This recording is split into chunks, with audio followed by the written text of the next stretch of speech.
Indianapolis Raceway. Millions of dollars worth of racing machinery. Thousands of hours of human skill. Parades and bands and crowds of people creating a wonder of excitement, waiting to crown a new champion. Like the great sports arenas of the world, Indianapolis Raceway is a place of legendary cars and drivers. It is a gathering place of racing's most famous names. But who wins the race is often not half as interesting as the story of what it takes just to get here. Most race cars are sponsored by a corporation or an individual. Their dream is shared by a few. For this team, the sponsor is more than 1 million people, the men and women of the International Association of Machinists and Aerospace Workers. This is the car that carries the colors and the hopes of the Machinists Union.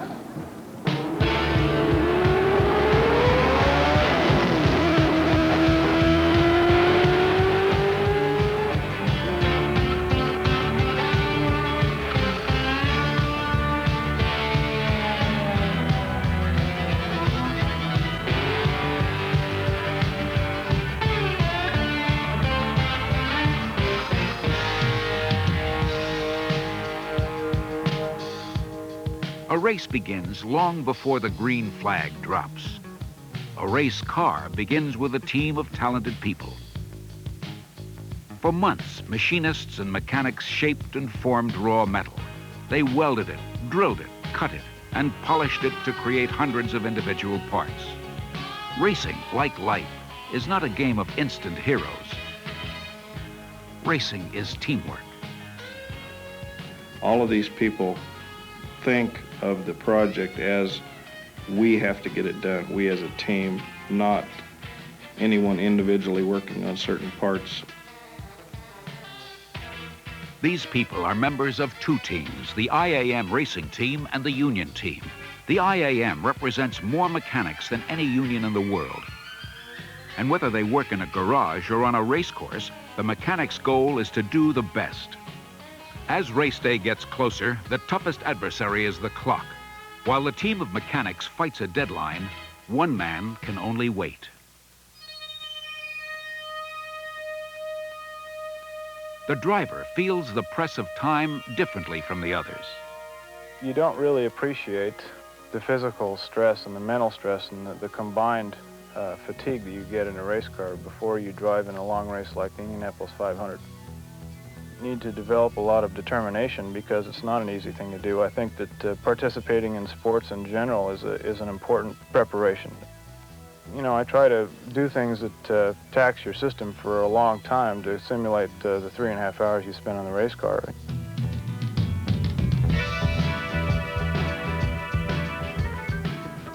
The sport of racing is not all speed. The team travels the long, slow highway to Indianapolis, and the frantic time of building and testing gives way to hours of quiet anticipation. On the road, the excitement of the race is still ahead. There is plenty of room out here to dream of winning. The team and the car that carry the colors and hopes of the Machinists Union move steadily on toward Indianapolis. On a hot and humid Indiana day, the next challenge is to qualify the car. The competition is not man against man, not team against team. Here again, the battle is against time. 32 cars have already qualified. Only one place remains to be filled in the starting field. Ready or not, the Union Racing Team must make its qualifying runs. What they need now is a little bit of luck. Time and luck finally run out. The electrical system fails. All right.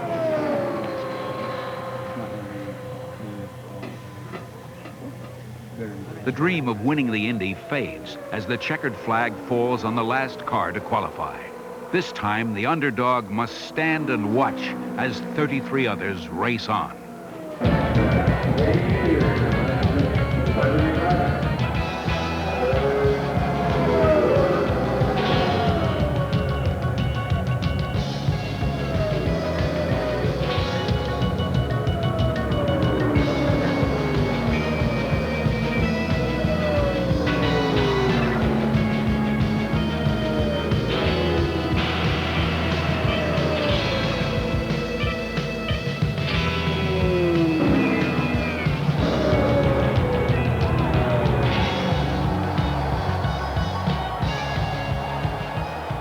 The crowd cheers the new champion. The race becomes old news.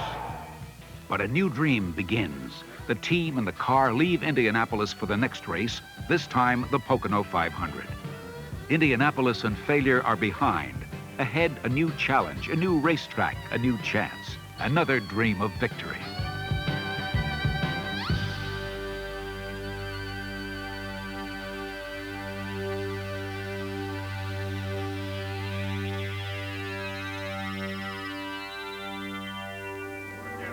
All the cars that ran at Indianapolis are here at Pocono. The machinist's car has been modified, a new wing, new exhaust, and new hope for the team.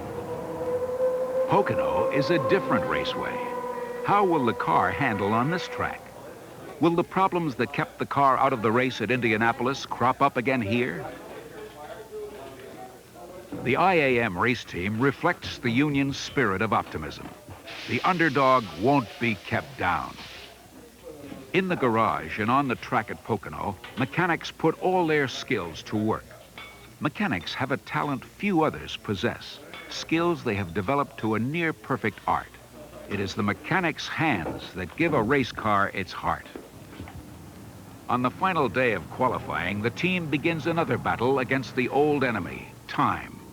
Right now, the struggle is not to win, but just to get in the race. All ready? Fire up.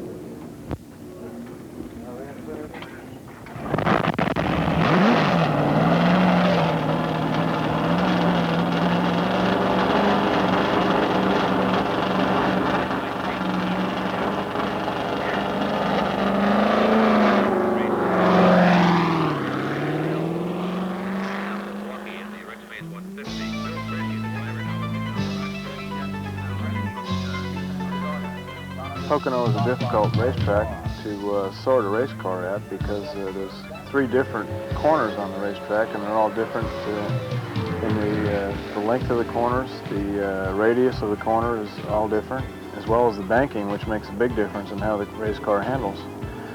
We've been picking up speed progressively with the car, although in my estimation we're still quite a long ways off the potential of the car, and the only way we'll really know what the reason for that is to run the car and find out where our problem lies.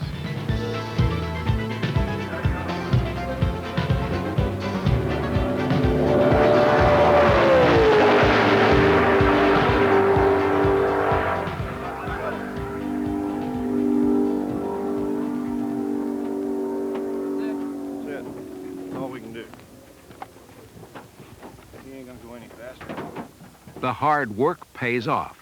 Speed over 3 qualifying laps is not the fastest, but it's good enough to put the IAM car in the outside position of the final row at Pocono.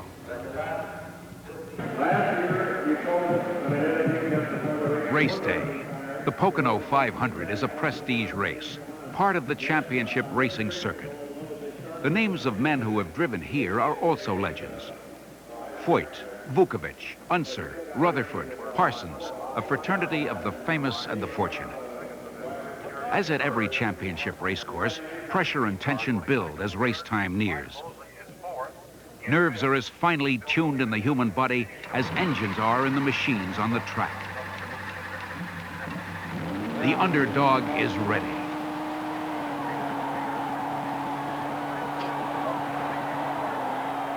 A modern racecourse is a parade ground for future technology.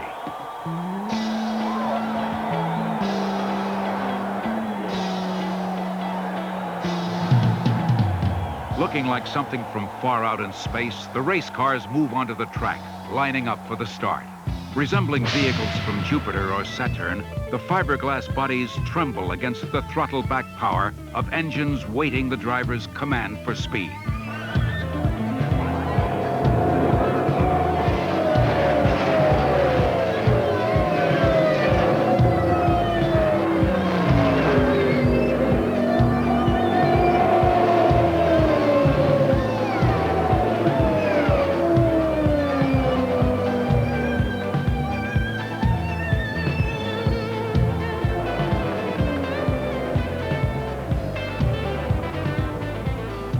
The race strategy will be to move up as slower running cars drift behind.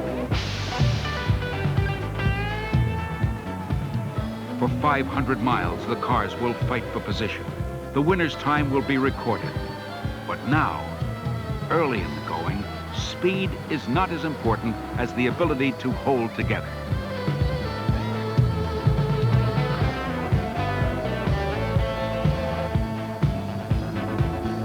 Moving nearly 190 miles an hour in the straightaways, there is untested stress on engines, wheels, suspensions, on every part of the racing machine. Inside the engines, pistons heat to crucible temperatures. Tires wear thin with every turn. During the 500 miles, each race car will make pit stops for fuel and tire changes. Teamwork is crucial to victory.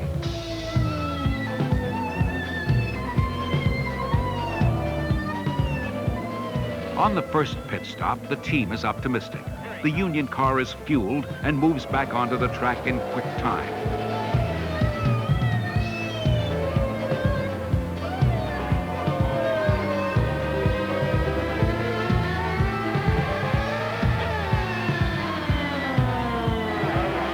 It's easier to learn how to drive a race car than to master the skills it takes to keep one running in a race like this.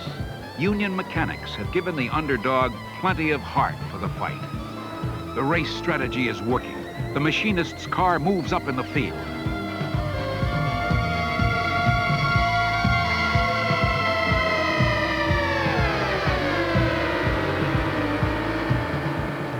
The crew signals the driver that it's time again to come into the pits.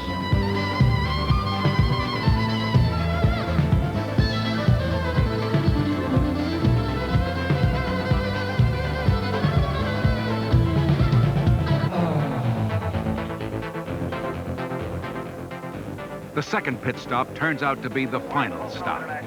A small bearing in the engine fails, and with it crumbles the dream of 1 million members of the Machinists' Union to win the Pocono 500. No one plans to drop out of the race, but by some good fortune, we may also win when we lose. Even in defeat, the dream stays alive. Man is a designer, a builder, a craftsman, always aware of the odds against him, always eager to test those odds, always ready to share a new dream.